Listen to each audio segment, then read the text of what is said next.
Hi everybody, hi, Mike here, and we're back for another edition of Weird and Wacky Electrons, and today we're gonna pick up where we left off. We're gonna pile 8 electrons into these orbitals, and there's some rules, one of which you already know, about how they can fill these things. So what we do with trying to understand atoms is we know they have a certain number of electrons, and these orbitals follow a trend, which I'm going to leave you with today. So don't try to understand why these are in this particular order right now and why there's more p orbitals than s. I'll give you all that later, all right? But we're going to try to take 8 electrons, there's room for 10, and try to explain how they fill in. Now, the first kind of pattern, rule, whatever you want to call it, is 1, electrons, I'll put in quotes, fill. Now, you know, they're already there. We're going to think of them as kind of piling into these things. Orbitals from low to high energy. Now, why is that? That's not even got a name. It's so common sense, kind of. Electrons are negative. The nucleus is positive. So if you were that first electron, where are you going to want to go? You're going to want to be as close to the nucleus as you can be, right? You know, opposite. That's Coulombic attraction. Positives and negatives attract each other. Number 2, you already know about. So if, you know, go back and watch the video again, the previous video on Electron Configurations Part 1. That's called the Pauli exclusion principle. It's actually not the entire principle, but one of the main ones is that when the second electron goes, it's going to go follow this rule, try to be as close to the nucleus as possible, and it's going to make sure that its spin is opposite that of the other electron. All right? Now, we can put the next 2 in there following those rules. Third electron is going to go there. Fourth electron is going to go there. Actually, we can go ahead and say, what would you do if you were the 5th electron out of 8? You could go actually into any of these because they're all equal energy. And we'll talk about the fact that these p orbitals, they have quantum numbers, and they are like L equals 0, -1, and +1. And that's really the direction that the orbitals are facing, what their orientation is. But frankly, the 5th electron could go into any of these 3. There's equal chance because they're all the same energy. Let's just put it there because I have mild OCD. All right? Now, the next sort of rule is called Hund's rule.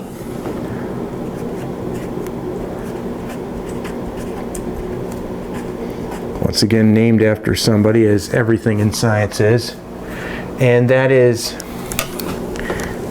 electrons will not pair spin. So that's weird. We just told you they'd pair spin here, but they won't pair spin when they have an opportunity to go into another equal energy orbital. So I use my own kind of language here. So if, let me just say this. We were talking last time in the last video about how MRI is basically hydrogens flipping with microwaves. So it's a very small amount of energy to make that electron reverse its spin. But it still is some energy, and nature wants to take the lowest energy route in everything. So instead of going here and pairing its spin, kind of like the social distancing of electrons, you're going to find out that that 6th electron is going to want to go there because of this rule. It won't pair spin. That takes a tiny bit of energy. This takes no energy for it to just go there. 7th electron would just go there. And now up here, and we'll talk about how you know that there's a 3s up there.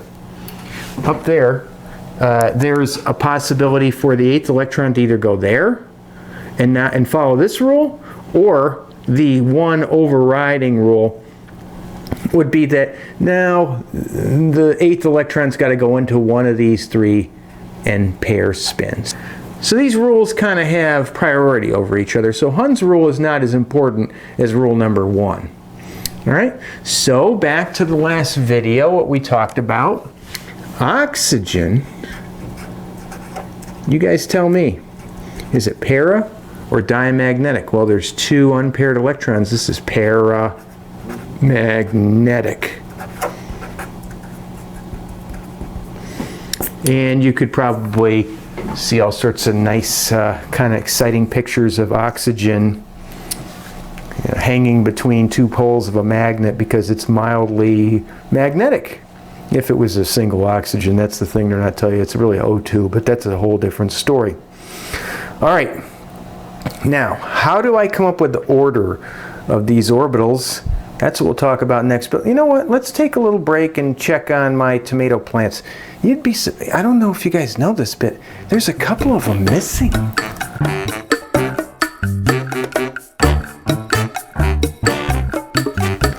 Look at these guys. They're just itching to get out there.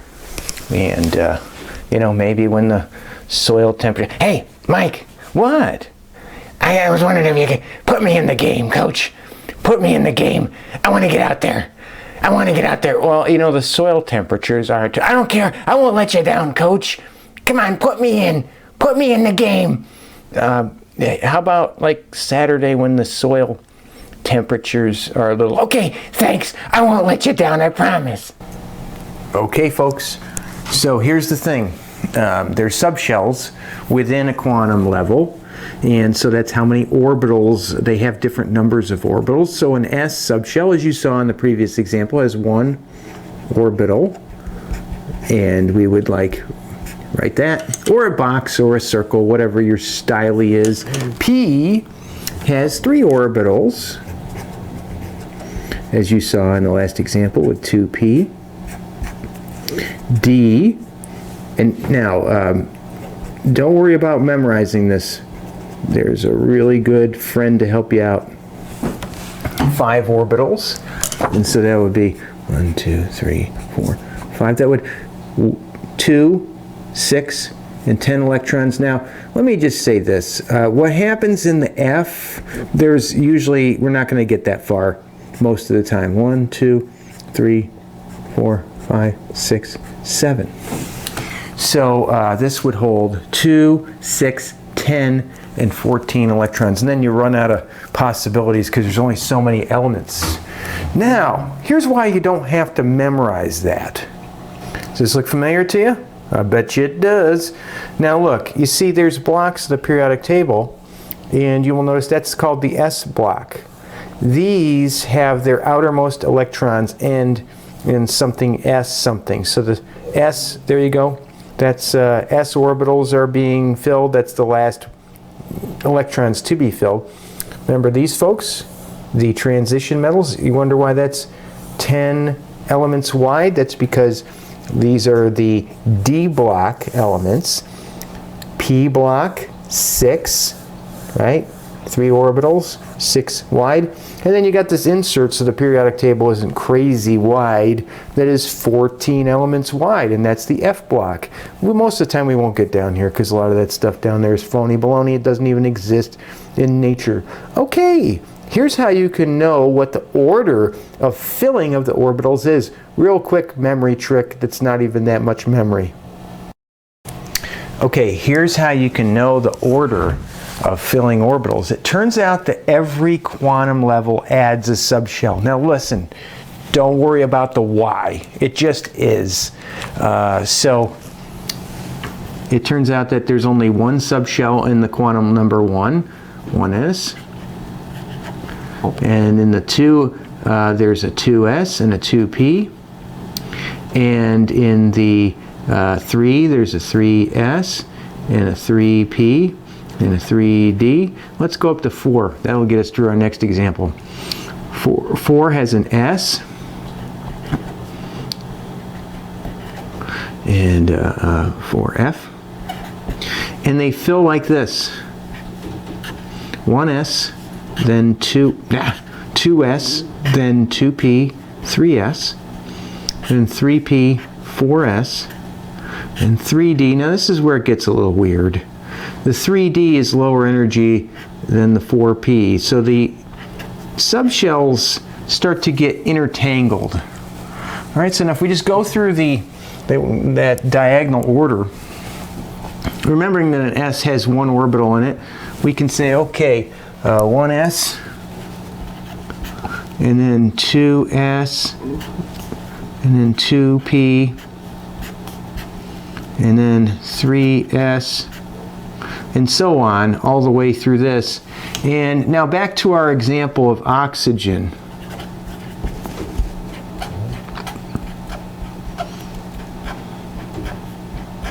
What we like to do, instead of writing all this stuff, we like to give a shorthand notation called the electron configuration. And all we do is list off every subshell and then in superscript how many electrons there are in each subshell. So what we're going to do with oxygen, we're going to call it 1s2, 2s2, 2p, 1, 2, 3, 4. That's it. And that's a way we can say, hey, that is the arrangement of electrons in that particular, in this case, atom, but it could be an ion. It could have gained or lost an electron, and we'll talk about lots of different possibilities. As a matter of fact, if you want to try, next time we're going to do iron, which is, 26 electrons, and we're going to go in that order. So that's what's coming next. Deep stuff, folks, but it's leading up to something so we can explain which molecules actually happen, and which don't. And covalent bonding is pretty complex stuff, but you're hopefully handling it. If not, make a comment. I can reply to you. Send me a message. Hang in there, folks. What else did I want to say? Oh yeah, bye.